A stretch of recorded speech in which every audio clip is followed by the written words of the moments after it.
ओशो ने एक बार कहा कि गैलीलियो ने कहा था कि न कोई सूर्यास्त है और न कोई सूर्योदय। धारणा यह थी कि सूरज चक्कर लगाता है पृथ्वी के, और गैलीलियो ने कहा कि पृथ्वी चक्कर लगाती है सूरज के। बात ही बदल दी, सारी दुनिया मानती थी एक बात और गैलीलियो ने लिखी दूसरी ही बात। महानिंदा हुई। कैथोलिक पोप ने उसे रोम बुलाया और कहा, तुम माफ़ी मांग लो। वह बूढ़ा हो चुका था, 75 साल का हो चुका था, बीमार था। बिस्तर से उसे घसीट कर लाया गया और कहा कि तुम क्षमा मांग लो, अन्यथा मरने के लिए तैयार हो जाओ।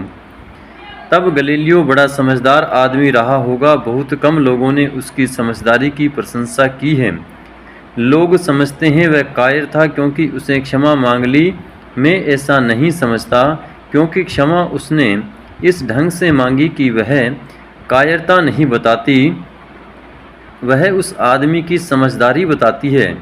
और वह उस आदमी की इतनी गहरी समझदारी बताती है कि पोप और उनका पूरा मंडल जो निर्णायक बन बैठा था, उसकी मूर्खता सिद्ध होती है। गैलीलियो ने कहा कि आप कहें तो अभी क्षमा मांग लूँ, मुझे क्या अड़चन है। अरे मुझे लेना देना क्या, मैं लिख दूंगा अपनी किताब में कि पृथ्वी चक्कर नहीं लगाती, सूरज ही चक्कर लगाता है। पोप प्रसन्न हुआ, उसका मंडल प्रसन्न हुआ। गैलीलियो ने खड़े होकर कहा कि लेकिन एक बात ख्याल रहे, मेरे लिखने से कुछ भी न होगा, चक्कर तो पृथ्वी ही लगाती है। मैं लिख दूंगा, मुझे लिखने में कोई अड़चन नहीं, मैं क्यों झंझट में पड़ूं, मुझे क्या लेना देना पृथ्वी लगाए चक्कर की, सूरज लगाए चक्कर। मगर इतना मैं कह देता हूँ, मेरे लिखने से कुछ बदलाहट नहीं होगी, बात कुछ नहीं बनेगी। लाख मेरे जैसे गैलीलियो लिखते रहें कि सूरज चक्कर लगाता है, सूरज सुनेगा नहीं, और तुम सूरज को सज़ा भी नहीं दे सकते, तुम उसे अदालत में भी नहीं ला सकते। मैं तो घुटने टेक कर क्षमा मांगता हूँ कि मुझे माफ़ कर दो।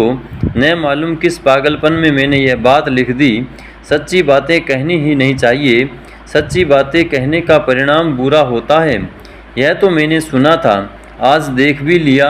मैं माफ़ी मांगता हूँ और मैं लिखता हूँ कि सूरज चक्कर लगाता है, मगर फिर भी जाते जाते मैं कह जाता हूँ, ध्यान रखना, मेरी सूरज मानता नहीं, पृथ्वी मेरी मानती नहीं, चक्कर तो पृथ्वी ही लगाती है और लगाती रहेगी।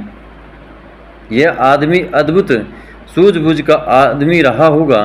इसने क्या व्यंग्य किया, गहरा व्यंग्य किया, माफ़ी भी मांग ली और उन बुद्धुओं को बुद्ध भी साबित कर दिया। लेकिन आज हम जानते हैं कि गैलीलियो सही था।